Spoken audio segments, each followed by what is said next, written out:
Okay, I'm good. Hold on. The next one. Oh, we don't need to see me. You see me. So I'm Louisa Schibli, and I'm here tonight with my This Way Up hat on. I have a lot of hats, but tonight I'm with This Way Up, which is an initiative from the Vermont Women's Fund. And Meg Smith is down actually doing a Vermont Women's Fund event in southern Vermont, so she's not here, so I got the lucky task. So I'm the project manager.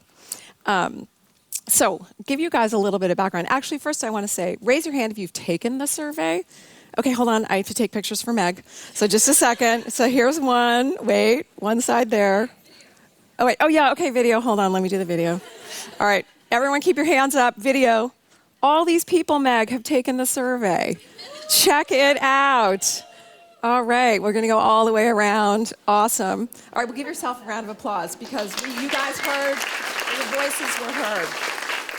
So I want to give you a little bit of background about how this came about. You probably all know about Change the Story, and if you don't, you should. It's actually sunsetting, but I think you can still find the information and all of their reports on the Women's Fund site. This one report from 2016 of women business owners and the Vermont economy, as you can see, identified that there were 23,000 businesses that were attributed to female ownership. But that was based on census data. That wasn't actually, surveying and to see how many there actually were. And as you can see, over 36,000 businesses employed people. Collectively, they contributed $2.2 billion to the Vermont economy. We're going to crack that one in a minute. And then the revenues were 19 cents to the dollar for men, which is really awful. We got to work on that. So basically, once we had all this data, or the Women's Fund had all this data, how are you actually going to change it if you actually don't hear the voices of the people? Because those Change the Story points were from, like I said, from census stuff. So we said, okay, we've got to make an actual survey to hear your voices. And by the way, I don't think that any other state, I haven't found it, any other state, and I talked to a lot of people in different states across the country. No one else is doing this, to listen to your actual voices and ask the questions that we did. So we actually hired Michael Jagger, where Sasha worked, to create our name and our logo, This Way Up. There's power in our numbers, because he also did the Vermont Women's Fund logo. So we are now in a position where we're hoping to understand, and we want women owners to stand up and be heard. So that's why you guys have all taken the thing. And I have these, and I think they're in your, if you haven't taken it, do the little survey scan to take the survey. The most amazing thing about what we've done, or at least one of the things I think that we've done, is that our survey results are live. So you can actually take your survey, and then you can click on the tab, Today's Numbers, and you can start to see. So these are actually from last Friday. We're almost at 2,000. I think maybe after tonight or tomorrow, we might be at 2,000 women who've been counted so far. Okay. Today, it's over $2 billion. So we actually surpassed the 23,000 that was in the Change the Story. Now, less than 2,000 female entrepreneurs in the state are contributing over $2 billion to the Vermont economy. You guys should be so proud of yourselves. We are, putting money into this state. And look at the number of jobs, too. Almost 4,000. And this is our map. And so we can see, we're going to launch a better map where actually you're going to be able to sort by industry. So if you want to be on there, you can sort by industry, by town, so that you can say, okay, I want to support women entrepreneurs in my town or in the town that I'm going to go visit.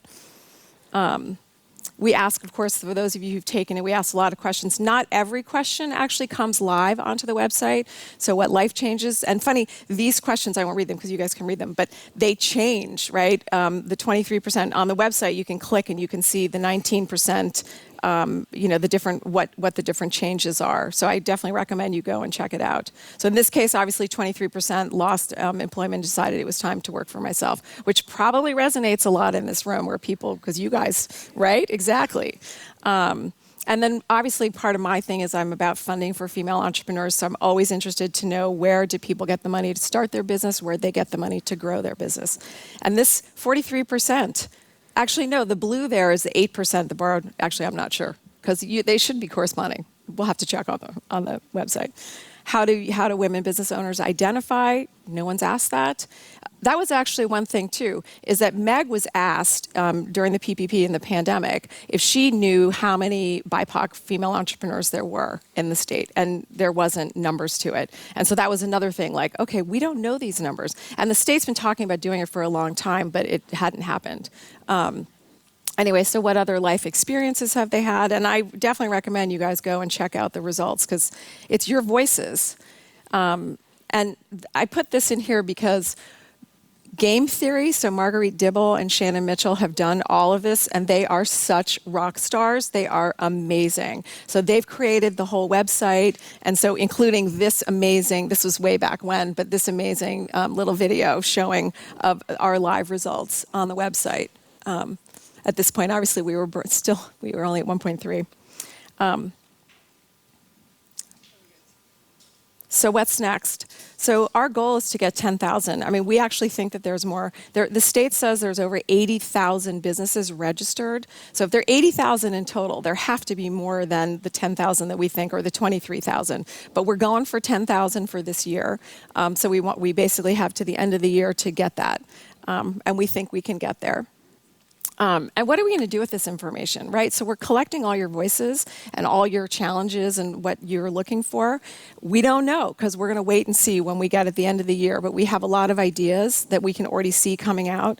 You know, the ideas we've thrown around are a connection platform, somehow bringing everything together in one place, a mentorship program, an ecosystem mapping, because funny enough, we do ask whether or not you guys have accessed, these different CWE, the SBA, the SBDCs, like all these different things.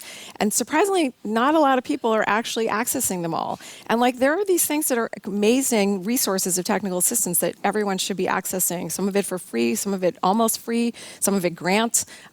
So, is there a way to make sure that everybody can access that? And then the one that's near and dear to me is a Vermont Women's Investment Fund, because I think actually women have a harder time accessing capital, and also sometimes smaller amounts of capital. But a smaller amount of capital can make a big difference to help you grow your business, to get to the next level, to then get to the next level.